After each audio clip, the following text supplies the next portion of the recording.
Welcome back to Nasdaq Trade Talks. I'm your host, Jill Malandrino, global markets reporter at Nasdaq. We've been coming to you live from Inside ETFs in Hollywood, Florida. Joining me for this segment, we have David Falk. He is the CFO of Tiger Shares, and we're going to discuss the interest of Chinese investors becoming the emerging investor class. Super hot topic that we've been covering at Inside ETFs. David, thank you so much for joining us, and let's talk about that. Chinese investors are increasingly warming up to international investing. It is a topic that we've widely covered here.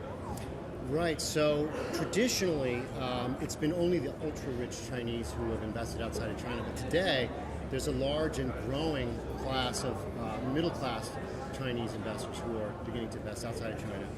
So there's a few aspects of that worth mentioning.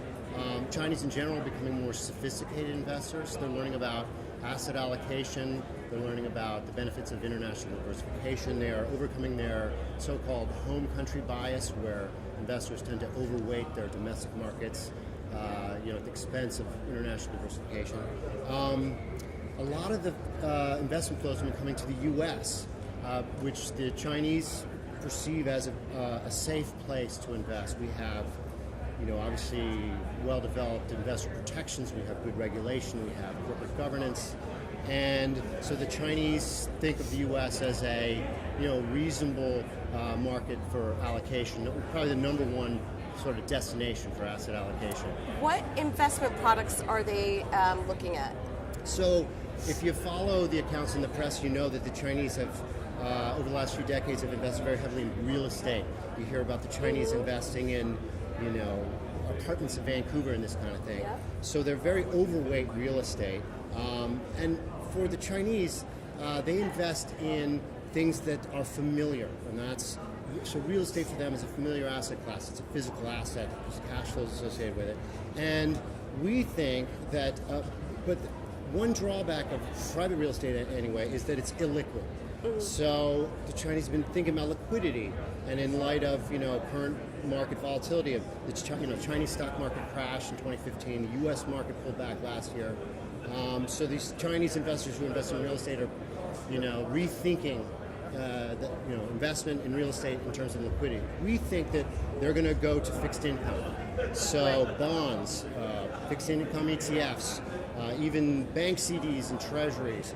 That's also a readily understood asset class, safer than volatile equity markets, and will be a stepping stone to equity exposure. I mean, down the road. that sounds like an awesome opportunity for the ETF space. It's a huge market. That it sounds like the baseline is relatively low.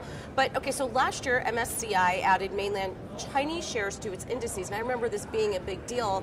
Mm-hmm. Can you explain to us what that means for investors? Sure. So the mechanism that allowed international investors to invest in mainland Chinese equities, or China A shares, for the first time, mm-hmm. was called Hong Kong Shanghai Connect. So that allowed investors to take these to increase their allocations to China, which they had never been able to do before. But what's interesting is it cuts both ways.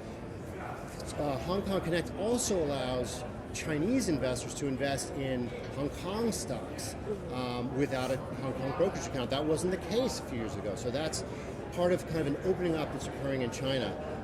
There's another program called Shanghai London Connect, where Chinese will be able to invest in London listed securities. So this is part of efforts by the government to open up capital flows in and out of China as a part of an overall effort to allow the internationalization of the RMB.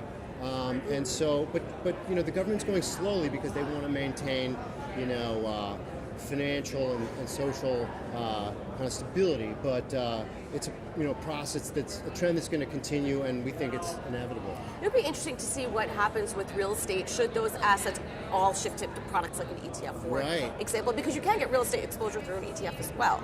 Right. Well, so what I'm hearing from the people in China on the ground, apparently a very high, the allocations to real estate are at very high rates, like on the order of 70 or 80%.